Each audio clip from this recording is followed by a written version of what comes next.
Hello guys, I am back. As you can see, I'm in a good mood and I just feel like creating more and more content. Hence why I'm wearing the same clothes, I have the same makeup on because I am shooting the third video with the same outfit. Reason being, I wanted to shoot the next video as I told you in the previous one using this iPhone.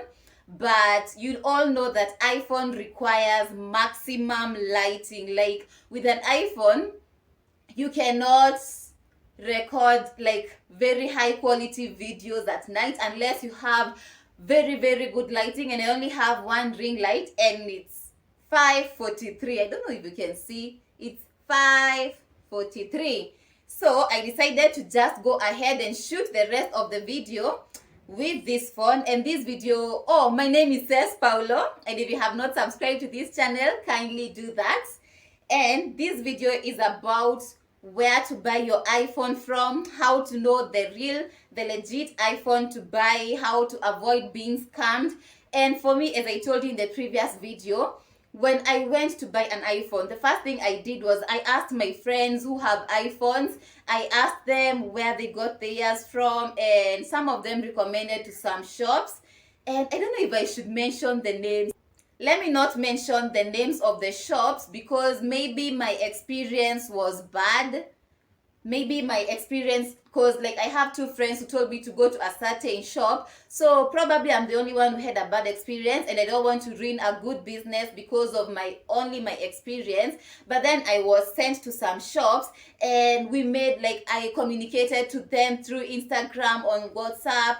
And like the first shop that I went to, it was really promising, but I was supposed to get an iPhone X with 256 GB, and they had the best deal for in terms of money, and it was a refurbished phone. But then when I went there, they told me there was a delay at the airport, and I had already told him to reserve the phone.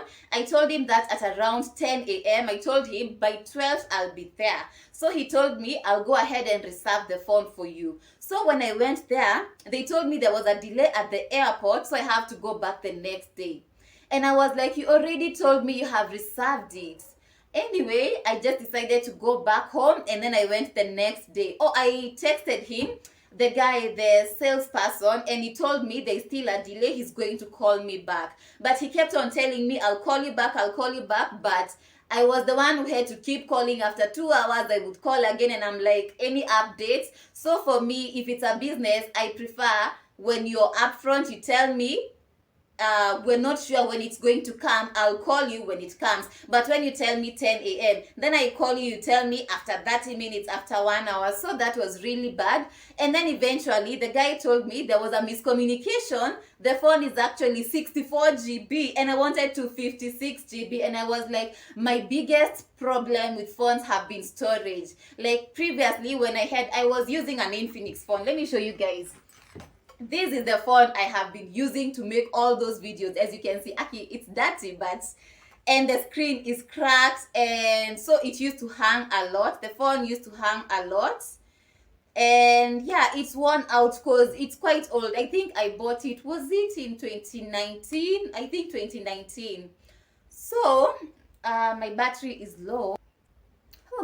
I was interrupted by the battery. I don't even know where I was, but anyway, the first shop disappointed me, and then I contacted some shops like I don't want to mention names, but they were quite expensive. Like the pricing was a bit higher compared to other shops, and I was not trying to go for a shop because maybe it's advertised a lot by celebrities, so it's more expensive. Because of that, I just wanted a good phone and from a legit supplier.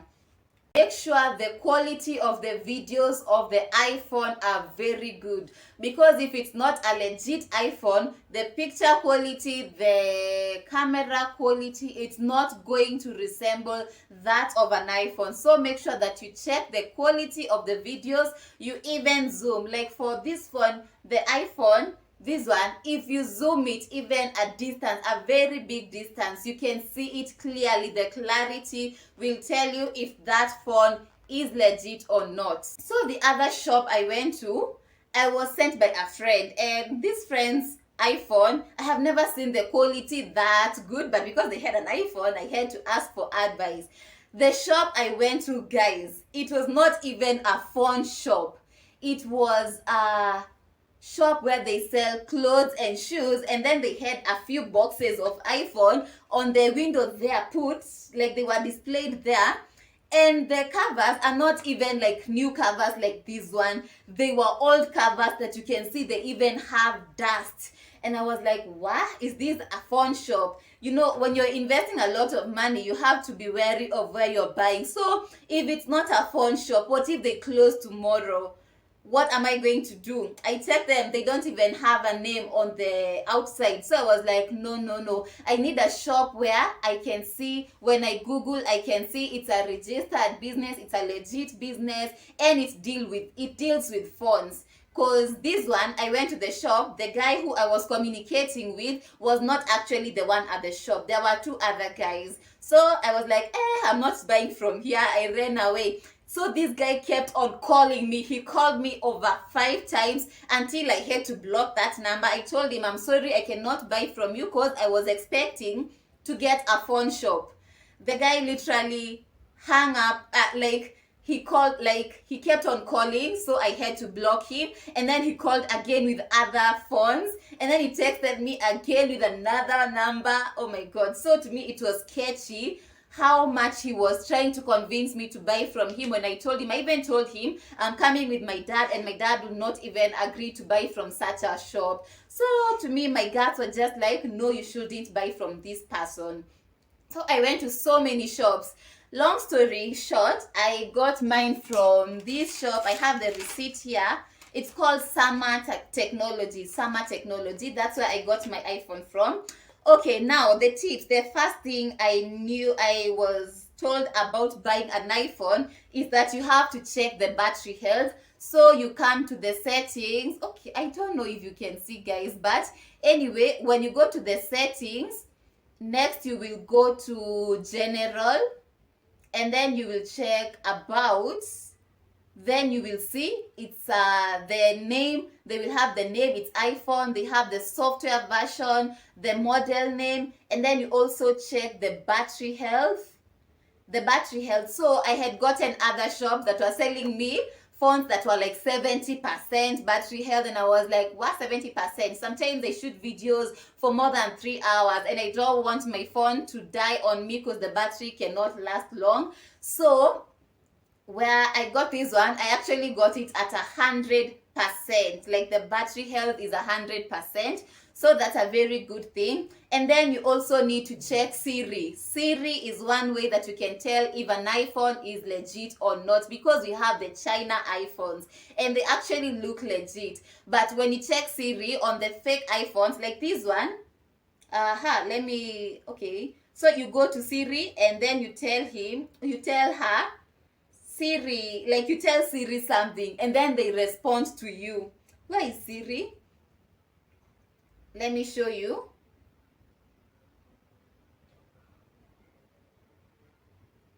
So here you can see, you can set up Siri. Just make sure they show you the Siri, and then you make sure it's working, because if it's not a real iPhone, the Siri will not work.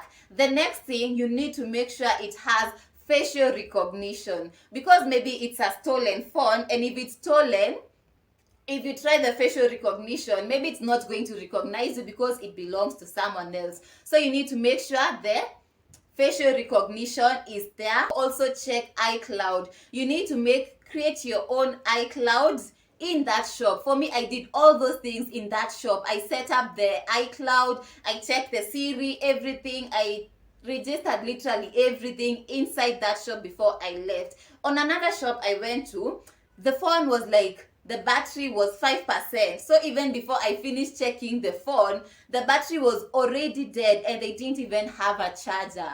And then the lady who was selling there, she didn't even have like the information about the phone. So she kept on calling someone to come and explain to me. So that's a red flag. Someone who sells iPhones or Samsung, whatever you're buying, they should have enough knowledge about what they are selling. Otherwise, that's a red flag. Ask yourself, how are they selling expensive phones that they don't know anything about. Also the price, if you check a phone like it's going for 25,000, ask yourself, can an iPhone X cost that amount? If you check on the Apple Store, the official page, you should make sure like the price should not be far. And then you guys need to realize that below an iPhone 12, there is no brand new iPhone. All of them are refurbished. Either company refurbished in the Apple Store, in the Apple shop, the company refurbished ones, the X UK, and then the pre-owned. So don't be scammed by anyone. Any iPhone right now below an iPhone 12, it is not brand new. It's either company refurbished, ex UK, or pre-owned, or China iPhone. And then you need to check like on the box you're buying, there is that code. Yeah, there is this code here. You need to go to the Apple Store, you write check iPhone. So you're going to put that, is it the IMEI, or I think it's the IMEI number. You put it on that site, and then they're going to tell you which phone it is. Because I went to one shop and they were selling the iPhone X, but then when I put the details, it showed it's iPhone 11. How? Like when I put that code on that site for iPhone, it shows me iPhone 11 and it's written iPhone X. So that's a red flag. And then after you confirm on the box, also go to your phone on the settings and put in the IMEI number on your iPhone and put it on that site and confirm. It actually shows you. If you're buying iPhone 13, it should show you iPhone 13, not iPhone 12. That's another way that you need to confirm the eligibility of that iPhone. Finally, I had forgotten to mention these, which are very important. Make sure the shop you're buying from has warrant. The iPhone you're buying, it has a warrant, so that if you go with it at home and you find that it's not working as you were expecting, maybe it's not legit or something is faulty, that warrant will help you to get your maybe a refund or an exchange. So make sure that it has a warrant. It's very important. Wherever you're buying from, make sure you ask about the warrant. And then the last thing is the trade-in. If you plan on upgrading your iPhone, make sure you ask if they accept trade-ins, because most of the shops, some of the shops which are not legit, you'll find that you cannot trade in, or maybe the way I was saying about the warrant, it's not there. So make sure you ask if they accept trade-ins. That is, if you plan on upgrading, because you might go and buy without asking, and then in future you end up finding that that shop does not allow trade-ins, and it's your fault because you did not ask. It's not the fault of the shop owners or whoever sold it to you. So make sure you ask if they allow trade-in, so that you can trade in your old phone for a better one. Yep. I hope I have covered everything that should be covered. Is there anything I've left out?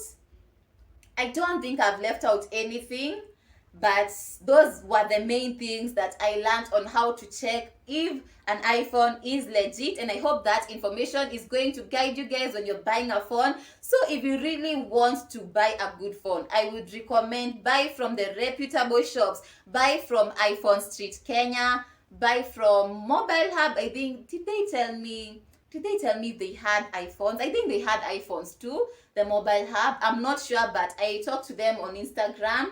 Then there's I can't remember all those shops, but just make sure it's a reputable shop. But I already told you mine, I got it from Summer Technologies. If you'd like to go there, cause a month is not yet over, but still I have not seen any problem. It functions very well. I would recommend it, and I have not been paid to advertise this. I'm just telling you guys to help you, because where I was on the verge of being conned, I believe. I don't know for sure, but my guts were telling me. Maybe I'm too paranoid, but my guts were telling me like, this is not legit. This is not legit. Also, if you'd like to know the best phones to use if you're recording, the best one is an iPhone or a Samsung. The problem with an iPhone is that you need a lot of lighting. So daytime is the best for you to record. So if you want to be, if your schedule only allows you to shoot at night, maybe a Samsung is better for you. But for me, most of my videos, I make them during the day. So an iPhone is perfect. Also, I like the quality of iPhone. After iPhone and Samsung, as I said, Redmi is the next one I would recommend. Then after that, I am not sure, but I've also used Infinix, and you guys have seen my previous videos, and Infinix was also good. But that is all I had for today's video, guys. I hope you learned something. I hope it's going to help you. Even if I was like not so organized in making this video, I believe I covered the most important things. Also, make sure once you buy your phone, the first thing you need to do is, okay, someone is calling me, just 1 minute. Sorry about the interruption, but as I was saying, some of them, if you're buying a refurbished one, just make sure the battery health is very good, at least above 85%. Because I have friends who have phones and they keep on telling me how their battery runs out after 3 hours, and that's like 85%. After 3 hours, the battery is off. So if you don't have a power bank, after 3 hours, you have to find somewhere to charge, or you stay offline, you stay without a phone. But if you get 100%, I use this phone the whole day and it has never run out of battery. So like from morning to about 4 or 5 p.m. my battery is still good. But then I also always carry my power bank. So if you're buying an iPhone, it's good to invest in a power bank. But for a Samsung, you really don't need a power bank because the battery lasts very long. Then you need to make sure that you put a good phone protector, because if this phone falls down, the screen is quite expensive. One of the reasons why I did not buy a Samsung is because the screen of Samsung is very expensive, even more than iPhone. Because when I was asking in the shops, I was told for a Samsung to repair the screen is not less than 20,000. So if you buy like the best Samsung, what's the newest Samsung? The newest, you might find the battery is like 25,000 or maybe 30,000. I don't know. But for this one, probably it's going to be like 10,000 or 15,000, around that range. So I know with 15K, you can get a good screen. And I was not like, I have broken so many of my phones. So it's also one thing to consider, the cost of repairing the screen. Also get a phone protector. I was advised the best one to get is these silicone ones. There are those very trendy ones, and I was told they're nice. Yes, they'll protect your phone, but the best of the best is the silicone one. So if you want protection, buy a silicone cover, buy the best screen guard. And for the shop I bought it from, actually, they put for me they did a good offer on the screen guard and the cover because I was buying from them. So always bargain, tell them, because you're buying from them, they do for you a good deal for both the screen protector and the phone cover. That is all I had for today's video, guys. I know it was long, but I made it because I know the struggles I went through. Like, I went to town more than 4 times going back home because my mind was like, I can't trust this. So I hope this is going to guide you well. Hope it was not too much. I hope you learned something. I hope you enjoyed. And if you did, give this video a big thumbs up. Turn on the notification bell, like, share, subscribe, and tell your friends to come and watch this video. And I'll see you next time, guys. Bye bye. Mwah. I am sweating. Whew.